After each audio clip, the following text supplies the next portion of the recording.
ডাকসু নির্বাচনে শিবির সমর্থিত প্যানেলের বড় জয়, ইতিহাস গড়ে ভিপি সাদিক কায়েম, জিএস ফরহাদ এবং এজিএস মহিউদ্দিন।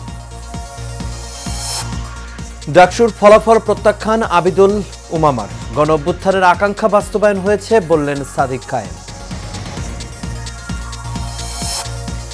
ডাকসু নির্বাচনে কিছু ত্রুটি বিচ্যুতি রয়েছে মন্তব্য সালাউদ্দিনের, বিজয়ীদের জানালেন অভিনন্দন। এবং দীর্ঘ ৩৩ বছর পর অনুষ্ঠিত হতে যাচ্ছে ডাকসু নির্বাচন, কাল ভোট গ্রহণ, চলছে শেষ মুহূর্তের প্রস্তুতি।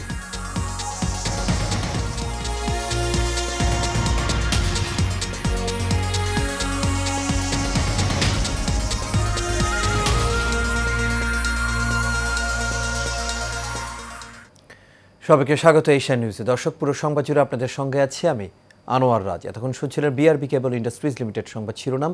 এবার চলে যাচ্ছে পুরো খবরে।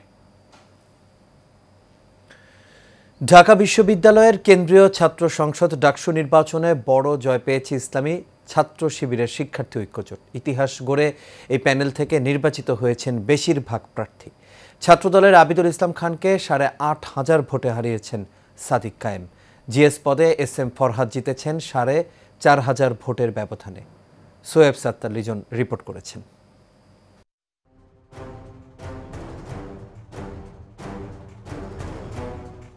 ১৬ ঘন্টার অপেক্ষার পর সিনেট ভবনে শুরু হয় ডাকসু নির্বাচনের চূড়ান্ত ফলাফল ঘোষণা। এতে ভূমিধস বিজয় পেয়েছে বাংলাদেশ ইসলামী ছাত্র শিবির সমর্থিত ঐক্যবদ্ধ শিক্ষার্থী জোট।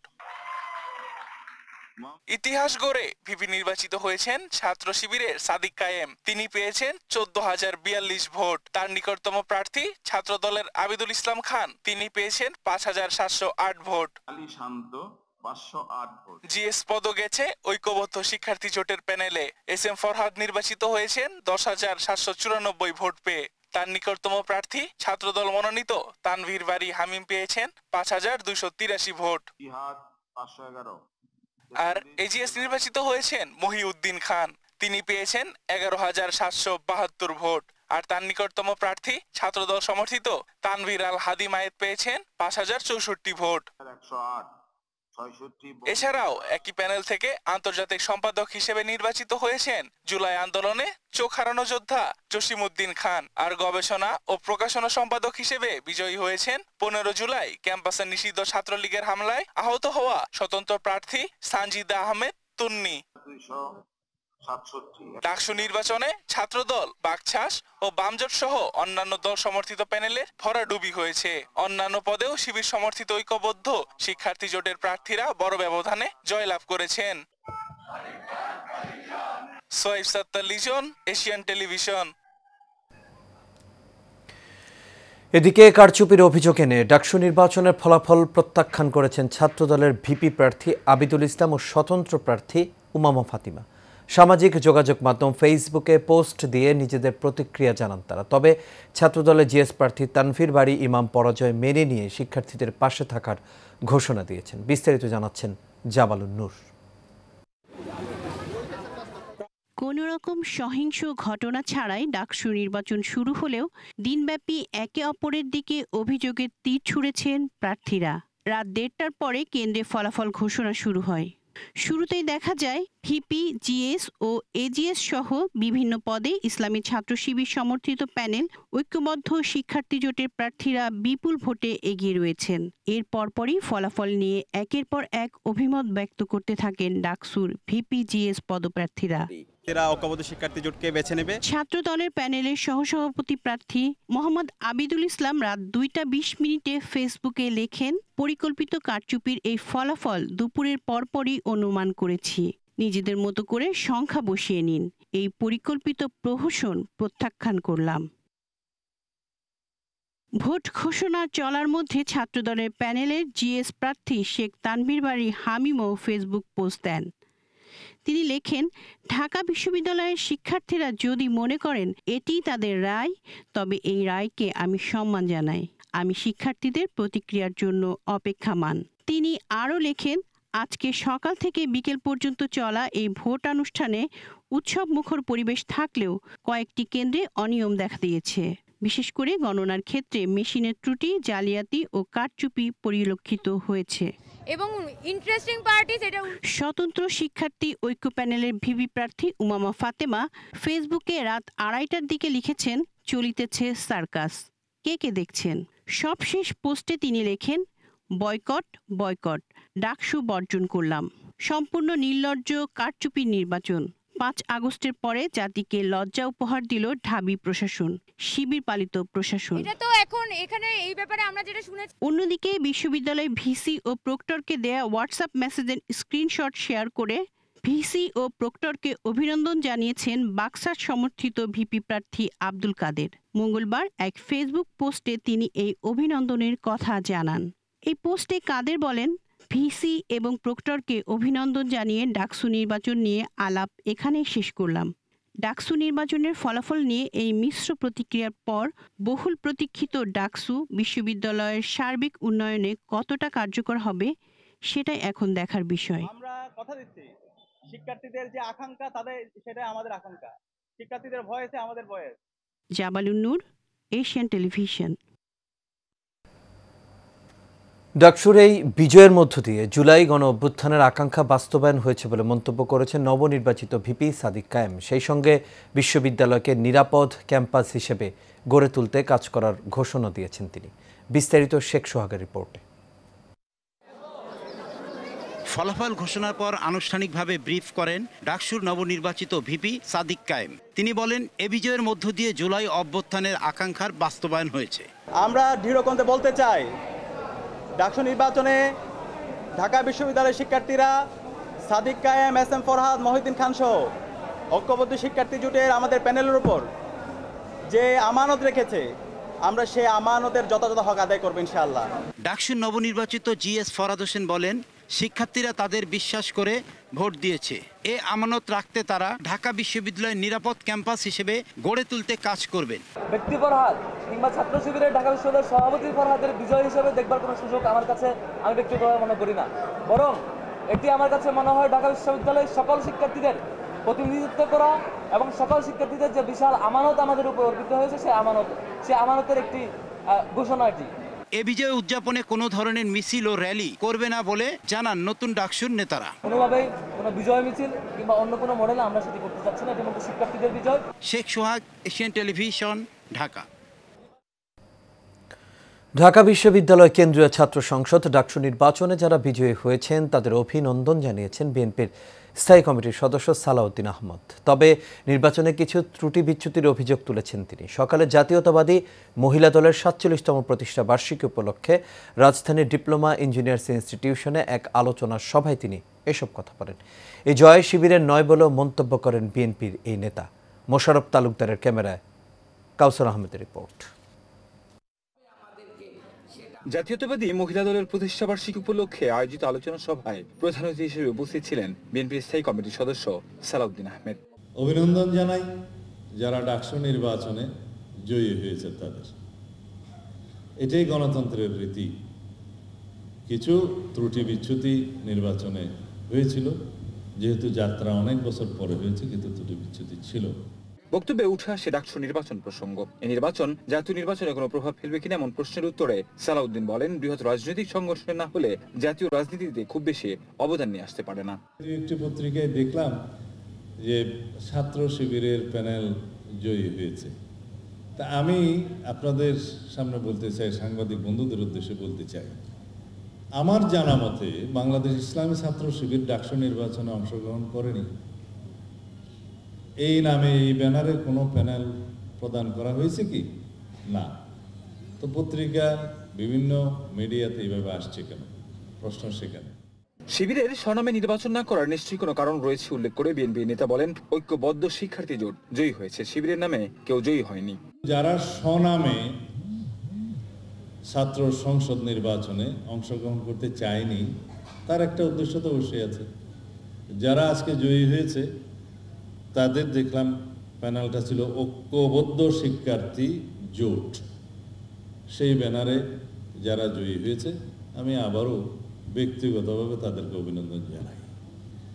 আমাদের 2024-এর ছাত্র গণ অভ্যুত্থান পরবর্তী সময়ে আমাদের সবচেয়ে বড় সংগ্রামের নাম হচ্ছে নতুন যাত্রায় রাজনৈতিক সংস্কৃতি পরিবর্তনের সংগ্রাম।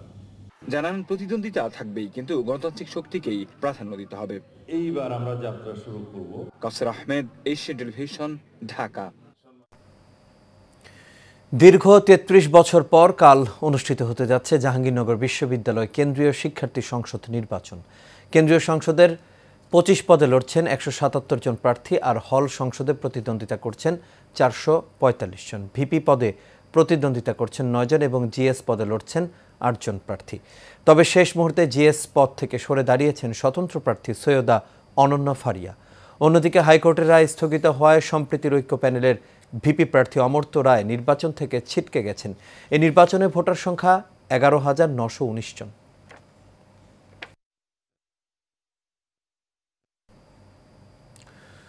পলাতক সাবেক প্রধানমন্ত্রী শেখ হাসিনা সহ ৪ জনের বিরুদ্ধে মানবতাবিরোধী অপরাধের মামলায় সোমবার সাক্ষ্য দেবেন দৈনিক আমার দেশ পত্রিকার সম্পাদক মাহমুদুর রহমান ও জাতীয় নাগরিক পার্টির আহ্বায়ক নাহিদ ইসলাম। আন্তর্জাতিক অপরাধ ট্রাইব্যুনালের প্রসিকিউটর গাজী MH তামিম এই তথ্য জানান। এই মামলায় এরই মধ্যে ৪৫ জনের সাক্ষ্য গ্রহণ শেষ হয়েছে। এই মাসের মধ্যেই সকল সাক্ষীদের সাক্ষ্য গ্রহণ শেষ হবে বলেও জানান তিনি।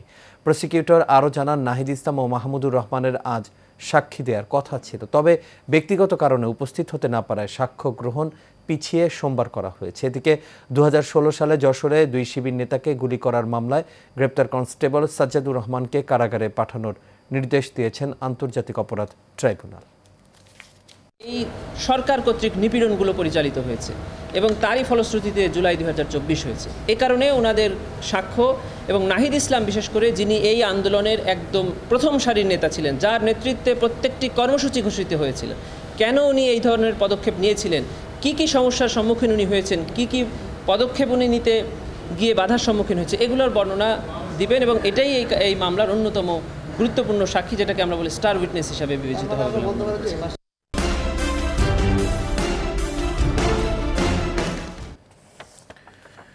ফরিদপুরের ভাঙ্গায় সংসদীয় আসনের সীমানা পুনর্বিন্যাসের প্রতিবাদে দ্বিতীয় দিনের মতো 2টি মহাসড়ক অবরোধ করে মানববন্ধন করেছেন এলাকাবাসী। সকাল 7টা থেকে ঢাকা বরিশাল মহাসড়কের হামিরদি ইউনিয়নের পুকুরিয়া, হামিরদি, মাধবপুর ও নোয়াপাড়া বাসস্ট্যান্ড এবং ঢাকা খুলনা মহাসড়কের হামিরদি ইউনিয়নের মনসুরাবাদ বাসস্ট্যান্ড ও আলগি ইউনিয়নের সুয়াদি এলাকায় ওই 2 ইউনিয়নের জনগণ মহাসড়ক 2টি অবরোধ করে। এতে ওই 2 মহাসড়কের যাত্রীবাহী বাস, ট্রাক, পিকআপ, মাইক্রোবাস সহ বিভিন্ন যানবাহন আটকে যায়। অবরোধ চলাকালে এলাকাবাসী ভাঙ্গাকে বিভক্ত করার যে সিদ্ধান্ত নেওয়া হয়েছে তা কোনোভাবেই মানা হবে না বলে জানান। এতে যতদিন দরকার ততদিন মহাসড়ক অচল করে রাখার হুঁশিয়ারি দেন তারা। দৈনিক স্বাধীন সংবাদ পত্রিকার সম্পাদক ও প্রকাশক মোহাম্মদ আনোয়ার হোসেন আকাশকে প্রাণনাশের হুমকি প্রদানকারী নারায়ণগঞ্জ জেলা পাসপোর্ট অফিসের উপসহকারী ফারুক আহমেদকে প্রত্যাহারের দাবিতে মানববন্ধন অনুষ্ঠিত হয়েছে। আগামী ২৪ ঘন্টার মধ্যে প্রত্যাহার ও সাংবাদিক সাগর চৌধুরীর মিথ্যা মামলা প্রত্যাহারের দাবিতে জাতীয় প্রেস ক্লাবের সামনে এই মানববন্ধন করে Bangladesh human rights and press society. মানববন্ধনের প্রধান অতিথি ছিলেন বাংলাদেশ জাতীয়তাবাদী তাঁতি দলের যুগ্ম আহ্বায়ক কাজী মনিরুজ্জামান। সভাপতিত্ব করেন Bangladesh human rights and press সোসাইটির চেয়ারম্যান মোহাম্মদ আনোয়ার হোসেন আকাশ।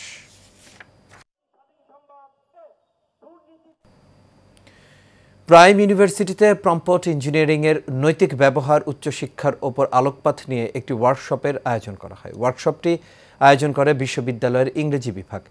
এতে প্রধান অতিথি হিসেবে উপস্থিত ছিলেন উপাচার্য অধ্যাপক ডক্টর কাজী দীন মোহাম্মদ খসরু। এ সময় উপস্থিত ছিলেন প্রো ভাইস চ্যান্সেলর এবং কোষাধ্যক্ষ অধ্যাপক ডক্টর আব্দুর রহমান, ব্র্যাক বিশ্ববিদ্যালয়ের সিনিয়র লেকচারার এবং BIL chairperson Mrs Farina Haque, pro vice chancellor ও treasurer professor doctor Abdur Rahman, English ডিপার্টমেন্টের প্রধান ডক্টর মোহাম্মদ আব্দুল আওয়াল এবং ট্রাস্টি বোর্ডের সদস্য প্রফেসর ডক্টর বিল্লা আদনান চৌধুরী সহ আরও অনেকেই। ভূমিদস্যুদের কবল থেকে বসতভিটা রক্ষার জন্য সংশ্লিষ্ট কর্তৃপক্ষের কাছে সহায়তা কামনা করেছেন ইসলামী ঐক্যজোটের ঢাকা মহানগর কমিটির নেতা খন্দকার আব্দুল হাই ফারুকি। ভুক্তভোগী খন্দকার আব্দুল হাই ঢাকা রিপোর্টার্স ইউনিটির সাগররণী হলে আয়োজিত সংবাদ সম্মেলনে এই দাবি জানান। লিখিত বক্তৃতায় তিনি বলেন, বিগত আওয়ামী লীগ সরকারের আমলে তিনি বারবার নির্যাতিত ষড়যন্ত্রের শিকার হয়েছেন। এই সুযোগে মিরপুরের ভাসানটেকের দেওয়ানপাড়ায় ভূমিদস্যু চক্রের প্রধান হোতা মান্নান মীরের নেতৃত্বে হান্নান আলী জোয়ারদার ও আব্দুল মান্নান মিয়া তার জমি দখলের চেষ্টা চালিয়ে আসছে।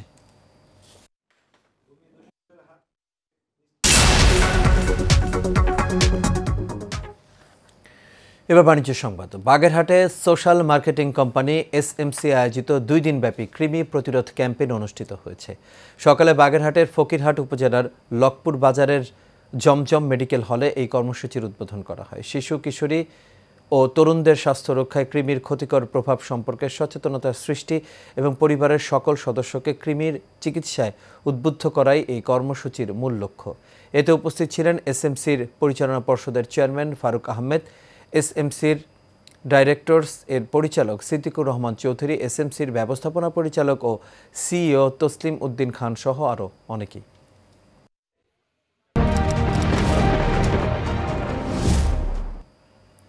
এবার প্রবাসের খবর। যাত্রী সেবার মানোন্নয়ন, সাশ্রয়ী টিকিট মূল্য এবং ব্যাগেজ সুবিধা সহ কুয়েত প্রবাসীদের নানান সুবিধার সুখবর দিল বাংলাদেশ বিমান। বাংলাদেশ বিমানের কুয়েত অফিসে কুয়েতের বাংলাদেশ প্রেস ক্লাবের সাংবাদিক নেতৃবৃন্দের কাছে এসব আশাব্যঞ্জক পরিকল্পনার কথা জানালেন সদ্য দায়িত্বপ্রাপ্ত কান্ট্রি ম্যানেজার একেএম ফরহাদ। তিনি বলেন, এখন মাত্র 3 ঘন্টার কানেকশনে প্রবাসীরা সহজেই চট্টগ্রামে পৌঁছাতে পারবেন। যাত্রী সংখ্যা বাড়লে কুয়েত চট্টগ্রাম রুটে সরাসরি ফ্লাইট চালুর পরিকল্পনা রয়েছে কর্তৃপক্ষের।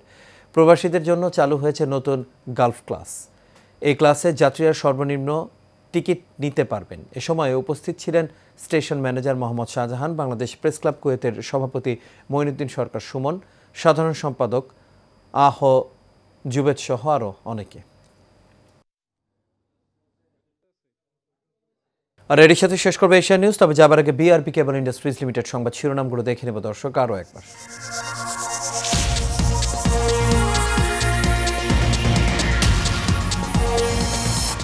ডাকসু নির্বাচনে শিবির সমর্থিত প্যানেলের বড় জয়, ইতিহাস গড়ে ভিপি সাদিক কায়েম, জিএস ফরহাদ এবং এজিএস মহিউদ্দিন। ডাকসুর ফলাফল প্রত্যাখ্যান আবিদুল উমামার, গণ অভ্যুত্থানের আকাঙ্ক্ষা বাস্তবায়ন হয়েছে বললেন সাদিক কায়েম।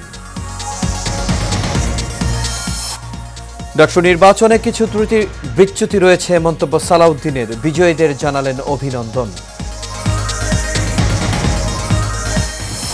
এবং দীর্ঘ 33 বছর পর অনুষ্ঠিত হতে যাচ্ছে ডাকসু নির্বাচন, কাল ভোট গ্রহণ, চলছে শেষ মুহূর্তের প্রস্তুতি। দর্শক, এই ছিল আমাদের এখনকার আয়োজনে। এরপর বিকেল 5টায় রয়েছে আমাদের দেশ সংবাদ। দেখার আমন্ত্রণ রইল। এতক্ষণ সাথে থাকার জন্য সবাইকে ধন্যবাদ।